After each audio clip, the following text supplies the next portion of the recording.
अस्सलाम वालेकुम दोस्तों। आज से ठीक 4 दिन पहले यानी 21 अक्टूबर को वर्ल्ड इकनॉमिक फोरम ने आने वाले दिनों के 2025 के टॉप 10 स्किल्स बताए हैं। वर्ल्ड इकनॉमिक फोरम के मुताबिक दुनिया के 50% कंपनीज़ के मुलाजमों को, कारोबारी अशख़ास को अपने स्किल्स को अपडेट करने की ज़रूरत है। उसकी वजह टेक्नोलॉजी में एडवांसमेंट है। जैसा कि हम सब लोग जानते हैं कि 5G के बाद इंटरनेट ऑफ थिंग्स आ रहा है। जैसा कि हम सब लोग जानते हैं कि जो पर्सनल सेक्रेटरी जैसे जॉब थे, जो वर्चुअल असिस्टेंट जैसे जॉब थे, जिस तरीके से किसी के कैलेंडर को मैनेज करना, मीटिंग्स को मैनेज करना, रिमाइंडर्स देना, बर्थडेज याद करवाना, वो सब चीज़ ख़त्म हो गया। अभी गूगल कैलेंडर ये सब कुछ करता है। आपके सर्च और प्रेफरेंसेस के मुताबिक आपको एरियाज़, एप्पल का जो सीरी का लेटेस्ट अपडेट है, अमेज़ॉन के टूल्स हैं, जापानीज़ डिफरेंट टूल्स आ रहे हैं। तो काफ़ी सारे ऐसी चीज़ें जो कि आज से शायद 10 साल पहले एम्प्लॉई समझते थे ज़रूरी हैं, वो ख़त्म हो चुके हैं। तो अब जो नई आने वाली स्किल्स हैं उनमें जो टॉप की चीज़ है वो है क्रिटिकल थिंकिंग और प्रॉब्लम सॉल्विंग। यानी एक काम जो काफ़ी अरसे से लोग एक तरीके से करते जा रहे हैं, उसको करने का जो नया तरीका करने वाला बंदा होगा वही कामयाब होगा। क्रिटिकल थिंकिंग का मतलब ये होता है, इस दुनिया में दो किस्म के लोग होते हैं। एक होते हैं बिल्कुल रैशनल लोग होते हैं, दूसरे होते हैं आइडियल लोग। आपने काफ़ी सुना होगा जब आप कंपनीज़ में काम करते हैं कि ये तो जी ऐसे ही होता है, ये जो काम आप सर कह रहे हैं कि इसको चेंज कर दो, ये तो हम 5 साल से ऐसे करें, ये तो हम 6 साल से ऐसे कर रहे हैं। ये लोग क्रिटिकल थिंकर्स नहीं होते। जो आइडियल लोग होते हैं, जो सिस्टम को चैलेंज करते हैं, स्टेटस को चैलेंज करते हैं, वो क्रिटिकल थिंकर्स होते हैं। अब ये स्किल की ज़रूरत क्यों है? इस स्किल की ज़रूरत इसलिए है कि आने वाले दिनों में जब आप कंप्यूटर को, जब आप मशीन लर्निंग की चीज़ों को, ये मोहताज होते हैं डाटा के। तो अगर एक सेट पैटर्न, एक चीज़ का सेट हो गया है, वो जब तक अपडेट नहीं होता तब तक ह्यूमैनिटी की प्रोग्रेस नहीं होती। और हमेशा क्रिटिकल थिंकिंग और प्रॉब्लम सॉल्विंग के लिए टेक्नोलॉजी को इंसान चाहिए। अब प्रॉब्लम सॉल्विंग की मैं आपको मिसाल देता हूँ। लेटेस्ट, आपको हैरत होगी, जब कोविड-19 आया है, ये जितने लोगों को भी कोविड-19 हुआ है, ये वर्ल्ड हेल्थ ऑर्गेनाइजेशन के मुताबिक 1 से 2 ग्राम जितना एक उसका वज़न होगा उस वायरस का। अगर हर बंदे को वायरस हो जाए, उसके हम वॉल्यूम को काउंट करते लग जाएं, तो 1 से 2 ग्राम जितना सारा वायरस बन जाएगा, जिसने पूरी दुनिया को नरगे में लिया हुआ है। आप अंदाज़ा लगाएं कि प्रॉब्लम सॉल्विंग किस कदर इम्पॉर्टेंट है, ये चीज़ किस कदर इम्पॉर्टेंट है। तो इसके लिए फ्यूचर में इंसान चाहिए होंगे। तो हमने बात की कि जनाब पहली चीज़ आपको चाहिए होगी क्रिटिकल थिंकिंग, फिर आपको प्रॉब्लम सॉल्विंग चाहिए होगी, फिर कोऑर्डिनेशन और कम्युनिकेशन जैसी चीज़ें चाहिए होंगी। अब जो टॉप 10 स्किल्स हैं वो मैं आपके आगे लिस्ट कर देता हूँ। आपको स्क्रीन पर अभी वो स्किल्स नज़र भी आ रहे होंगे। इसमें जो पहली चीज़ है वो है analytical thinking and innovation. Analytical thinking का मतलब ये है कि एक ऐसा शख्स जो डॉट्स को कनेक्ट करता हो, जो बेहतरीन चीज़ों को मिलाता हो। स्टीव जॉब्स ने क्या किया? डिज़ाइन और टेक्नोलॉजी को आपस में मिला के एक खूबसूरत एलिगेंट प्रोडक्ट्स बनाए। इनोवेशन एनालिटिकल थिंकिंग के बगैर नहीं हो सकती। सो आपको एनालिटिकल थिंकिंग करना है, इनोवेशन करनी है, this is the first thing. दूसरी चीज़ जो आने वाले दिनों में इंतहाई इम्पॉर्टेंट है वो है active learning and learning strategies. मैं आपको कहता हूँ कि आप स्किल सीखें कि सीखते कैसे हैं, क्योंकि ये बहुत इंपॉर्टेंट है। फॉर एग्जांपल, आपने एक कोर्स लिया, आपने आज एक चीज़ ली है, तो कुछ अरसे बाद वो चीज़ अपडेट हो जाएगी। वो अगर अपडेट होगी तो क्या आप दूसरी कोर्स लेने चले जाओगे? आने वाले दिनों में शायद जो ऑफिसेज़ हैं वो वर्चुअल हो जाएंगे, जिस तरह ट्विटर ने किया है। ट्विटर ने अपने एम्प्लॉयज़ को कहा है कि आप घर बैठ के काम करना चाहते हैं, इवन कोविड-19 के बाद आप बैठ के काम करें। अब ठीक है, ऑफिस में आपको एक काम नहीं आ रहा तो आप किसी दोस्त के पास जाके करवा लेते हैं, लेकिन ऑनलाइन जब आपने एक काम करना है तो आपने उसको खुद करना होगा। और आप में ये एबिलिटी होनी चाहिए कि आप खुद ही उसके लिए हाथ पांव मारें, खुद ही सीखें। सो लर्निंग बहुत ज़रूरी है और लर्निंग स्ट्रैटेजीज़ भी बहुत ज़रूरी हैं। ये सेकंड स्किल है वर्ल्ड इकोनॉमिक फोरम के मुताबिक। जो तीसरी चीज़ है वर्ल्ड इकोनॉमिक फोरम के मुताबिक वो है complex problem solving. Simple problem solving तो शायद मशीन और रोबोट्स कर देंगे टिल 2025, लेकिन कॉम्प्लेक्स प्रॉब्लम्स वो हमेशा ह्यूमंस के पास रहेंगे। आज के दौर का कॉम्प्लेक्स प्रॉब्लम क्या है? प्राइवेसी। प्राइवेसी इस वक्त हमारा सबसे बड़ा प्रॉब्लम है। आज के दौर का सबसे बड़ा प्रॉब्लम क्या है? Centralised banking. ये डिसेंट्रल कैसे हो सकता है? ब्लॉकचेन टेक्नोलॉजी का नाम सुना है? ब्लॉकचेन टेक्नोलॉजी के बारे में कहते हैं कि इसका बहुत स्कोप है। तो ये क्या करेगा कि जो डाटा की सेंट्रलाइजेशन है, जो मनी की सेंट्रलाइजेशन है, आने वाले दिनों में हैकर्स और भी स्ट्रांग हो जाएंगे। क्यों? क्योंकि सब कुछ डिजिटल हो जाएगा, आपकी मनी डिजिटल हो जाएगी। So financial management, money management is gonna be a big problem, complex problem, जिसको सॉल्व करने के लिए लोग चाहिए होंगे। प्राइवेसी को सॉल्व करने के लिए लोग चाहिए होंगे। So this is third skill जो कि चाहिए होगी, वो है कॉम्प्लेक्स प्रॉब्लम सॉल्विंग। तीसरी चीज़ जिसके लिए मैं हमेशा कहता हूँ इसको जितना भी गहरा कर सकते हैं, वो है critical thinking and analysis. Critical thinking and analysis. मैं आपको एक मिसाल देता हूँ। एक मिसाल दी जाती है, हमारे पाकिस्तानी मोटिवेशनल स्पीकर, कुछ बदकिस्मती से लोग उनको सुनते हैं जिनके बातों की ना तो कोई सर पैर है, ना कोई लॉजिक है, ना कोई साइंटिफिक स्टडी है।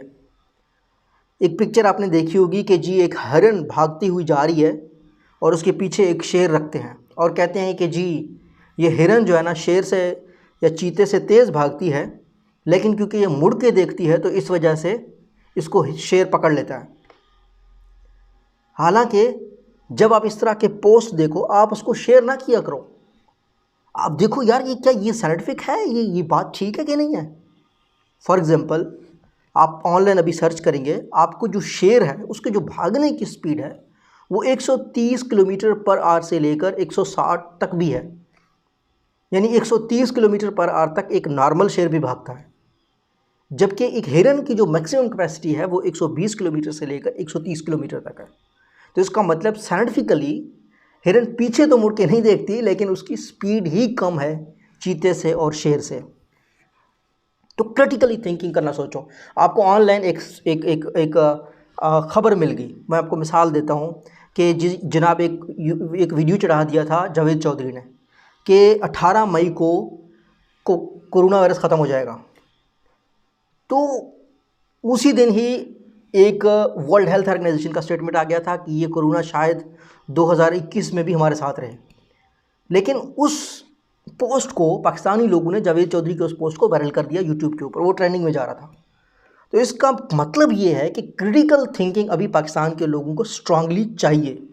ये जॉब वालों को भी चाहिए, ये आम इंसानों के लिए भी चाहिए होगी आने वाले दिनों में। जो पांचवी चीज़ चाहिए होगी वो होगी क्रिएटिविटी, इनोवेशन एंड इनिशिएटिव्स लेना। मैं आपको अपनी मिसाल देता हूँ। मैं एक कंपनी में 2016 में रिसर्च के लीड के तौर पर, कस्टमर एक्सपीरियंस के हेड के तौर पर मैंने ज्वाइन किया एक कंपनी को।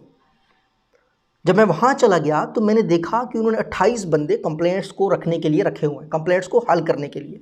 हर साल वही कंप्लेंट, हर महीने 40,000 कंप्लेंट आते हैं, कुछ लोग सॉल्व कर रहे हैं। तो मैंने पूछा कि ये कंप्लेंट्स आ क्यों रही हैं। सीईओ बैठा हुआ था, बाकी चीफ बैठे हुए थे। उन्होंने कहा यार ये तो हम में से किसी ने सोचा ही नहीं कि ये कंप्लेंट आ क्यों रही है, रूट कॉज क्या है। तो प्रॉब्लम ये है कि आपको इनिशिएटिव्स लेने पड़ते हैं, आपको एक और तरीका सोचना पड़ता है, क्रिएटिव तरीका, एक ओरिजिनल थॉट आपको देना पड़ता है। फिर हमने क्या किया, चार्जिंग सिस्टम को देखा तो हमने देखा चार्जिंग सिस्टम में प्रॉब्लम है। आपको टेलीकॉम कंपनीज़ के कभी कभी गलत चार्जेस हो जाते हैं ना, तो इन सब के चार्जिंग सिस्टम्स में प्रॉब्लम है। तो ये एक टेक्निकल डिबेट हो जाएगी, मैं इसको डिटेल में जाऊँ नहीं जाऊँ, चलो मैं चला जाता हूँ। होता यूँ है कि टेलीकॉम में जब आप एक कॉल करते हैं ना तो उसको एक सेशन कहते हैं, एक सेशन काउंट होता है और उसकी ऑटोमेटिक चार्जिंग हो रही होती है। तो जब कॉल का दौर था फिर कंपनीज़ को प्रॉब्लम नहीं था, वो जब आप कॉल करते थे उसी वक्त कॉल हो जाती थी, पैसे कट जाते थे, बात ख़त्म हो जाती थी। फिर जब 3G आया, 4G आया, लोग इंटरनेट ज़्यादा यूज़ करने लग गए। अब इनके पास जो चार्जिंग का सिस्टम था वो ऐसा था कि वो एक वक्त में एक सेशन के चार्जिंग करता था। अगर आपने लेट्स से इंटरनेट के 2 टैब खोले हैं, गूगल का भी खोला है, लिंक्डइन का भी खोला है, तो अब एक सेशन के तो आपको उसी वक्त चार्ज हो रहे होंगे उसी टाइम पे। जो दूसरा सेशन है उसके वो एडवांस 8 MB रिज़र्व करता था।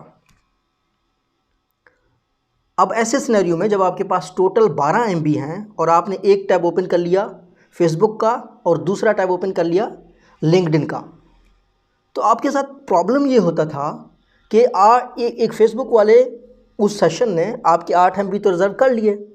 अब जब वो अगले 8 की तरफ चला गया तो आपके पास तो 4 MB थे, तो उसने 4 इंटरनेट से लिए और 4 जो है ना आपके बैलेंस से लिए।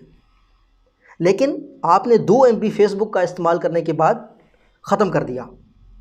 तो अब 2 MB इस्तेमाल करने के बाद आपने फेसबुक को जब कैंसिल कर लिया, आपके अकाउंट में वापस कितने आ गए? 6 MB। तो लेकिन आपके पैसे में से वो 4 MB के पैसे कट चुके हैं। अब जब आप बैलेंस चेक करेंगे तो बैलेंस नहीं है, लेकिन आपके पास इंटरनेट का बैलेंस है, लेकिन आपका जो पैसों का वाला बैलेंस था वो भी आपका चार्ज हो चुका था। तो ये एक प्रॉब्लम था चार्जिंग सिस्टम में, जिसको मैंने आइडेंटिफाई किया। फिर हमने इसके रूट कॉज को सॉल्व किया कि ये प्रॉब्लम्स हो क्यों रहे हैं। तो कहने का मतलब है कि आपको क्रिएटिविटी, ओरिजिनलिटी और इनिशिएटिव्स इस तरह के चाहिए होंगे। पाकिस्तान में बदकिस्मती से कुछ लोग ऐसे हैं जो कहते हैं कि जी चाय का ढाबा खोलना भी इनोवेशन है, जो कहते हैं कि दुकान खोलना भी इनोवेशन है। नहीं, दुकान खोलना ओरिजिनलिटी नहीं है, ये कोई इनिशिएटिव नहीं है, ये कोई क्रिएटिविटी नहीं है, ये एंटरप्रेन्योरशिप नहीं है। ये तो हर कोई दुकान खोल सकता है।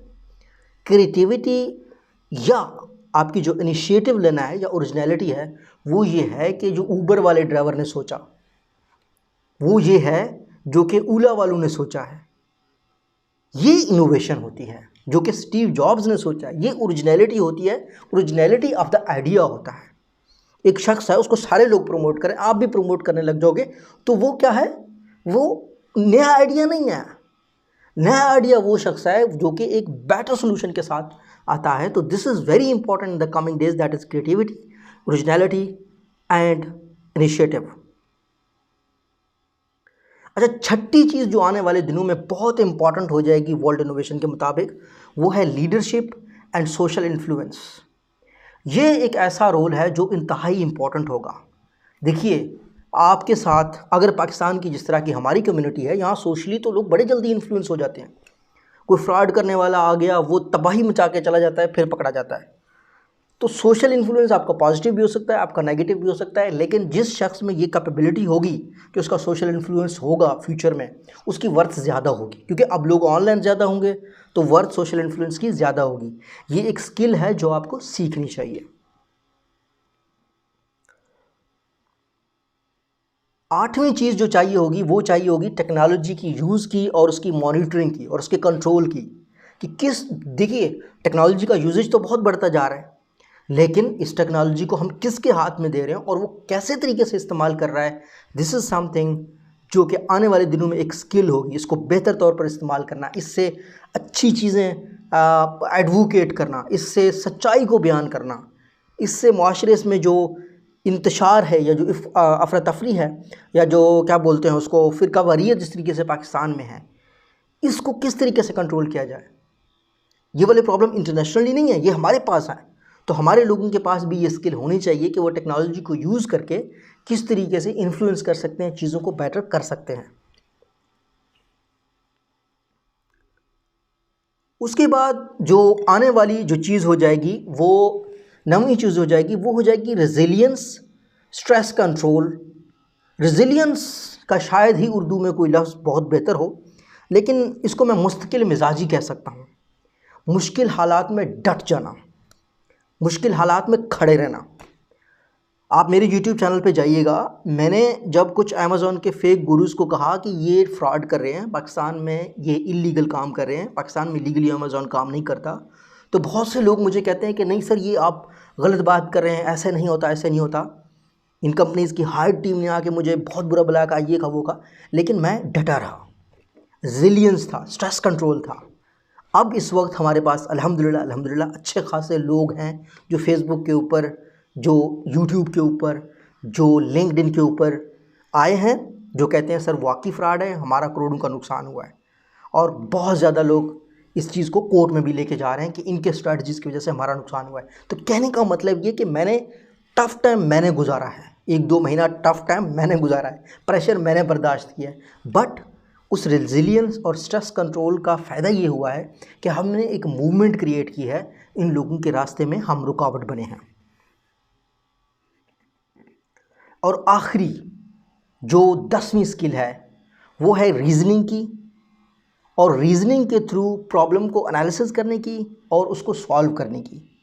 देखिए, रीज़निंग इस कदर इम्पॉर्टेंट है कि ये अगर ना हो तो लोग हिटलर की खातिर फजूल में अपनी जानें दे देंगे। जाने दिया लोगों ने, उनमें रीज़निंग नहीं थी, लॉजिक नहीं थी, थिंकिंग नहीं थी। बिज़नेस डोमेन में रीज़निंग इतनी इम्पॉर्टेंट है कि आपको एक मैं मिसाल देता हूँ। पाकिस्तान में एपीएस का वाक़या हुआ था पेशावर में एपीएस का जब वाक़या हुआ तो हम सब कंपनीज़ ने कहा कि हमें स्मार्ट वॉच चाहिए।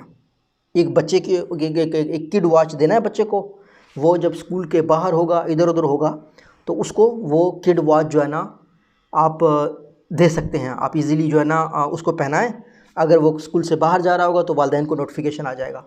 तो वो किड वॉच सबसे पहले यूफो ने लॉन्च किया। मैं एक और टेलीकॉम कंपनी में था और एक और कंपनी भी अपना वो किड वॉच लॉन्च कर चुकी थी। उनका किड वॉच टोटली फेल हो गया, टोटल फेलियर था, लोग ने एक्सेप्ट नहीं किया। तो अब हमारे पास ऑप्शन था कि क्या हम इस वॉच पे काम करें या ना करें, क्योंकि लोग तो अब ठीक है वो थ्रेट हुआ था आईपीएस का, लेकिन लोग वॉच नहीं खरीद रहे थे। तो आपके पास रीजनिंग होनी चाहिए, आपके पास लॉजिक होनी चाहिए, आपके पास प्रॉब्लम सॉल्विंग की एक तरीके से उसमें भी आपको हालात देखने पड़ते हैं।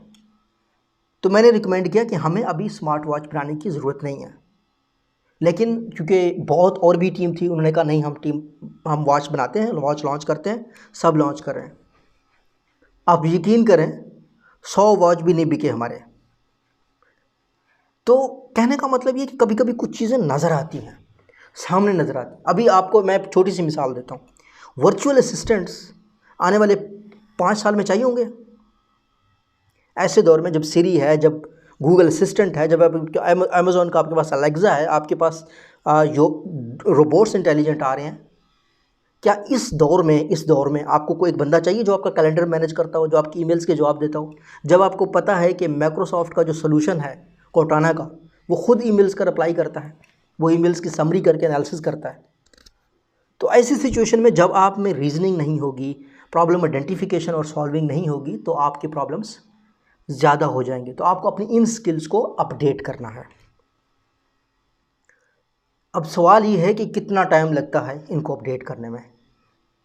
वर्ल्ड इकोनॉमिक फोरम के मुताबिक इन स्किल्स को सीखने के लिए जो ऑर्गेनाइजेशंस में जो लोग जॉब करते हैं उनके लिए, एक बच्चे के लिए नहीं, एक एफएससी पास के लिए नहीं, एक ऐसा बंदा जो ग्रेजुएशन करके यूनिवर्सिटी में लगा है, उसको 6 यूनिवर्सिटी से होके जॉब में लगा है, 6 महीने आपको, 6 महीने से कभी कम, लेकिन 6 महीने आपको मिनिमम चाहिए। आप अगर फाइनेंशियल सेक्टर में काम कर रहे हैं, आप अगर ये ऐसे सेक्टर में काम कर रहे हैं जिस तरह हेल्थ सेक्टर है, यहाँ आपको 6 महीने से ज़्यादा भी लग सकते हैं, क्योंकि इसमें कम्प्लेक्सिटी बहुत ज़्यादा है। लेकिन जो बिज़नेस से रिलेटेड है या ये जो मीडिया इंडस्ट्री वाले लोग हैं, ये लोग 6 महीने के अंदर अंदर ये स्किल्स सीख सकते हैं। तो मेरी आपसे गुजारिश है कि आप अपने बच्चों को ये स्किल्स सिखाएं, और कोई भी अपने बच्चे को आगे ले जाने की कोशिश कर रहे हैं, आप चाह रहे हैं कि वो ग्रो करे, तो उसको ये वाली स्किल्स सिखाएं वर्ल्ड इकोनॉमिक फोरम की। तो अल्लाह हम सब का हामी नासिर हो। अल्लाह करे कि आपको ये मेरी बात समझ आए और ये वीडियो आपके लिए यूज़फुल हो। अल्लाह हम सब का हामी नासिर हो। अल्लाह हाफिज़।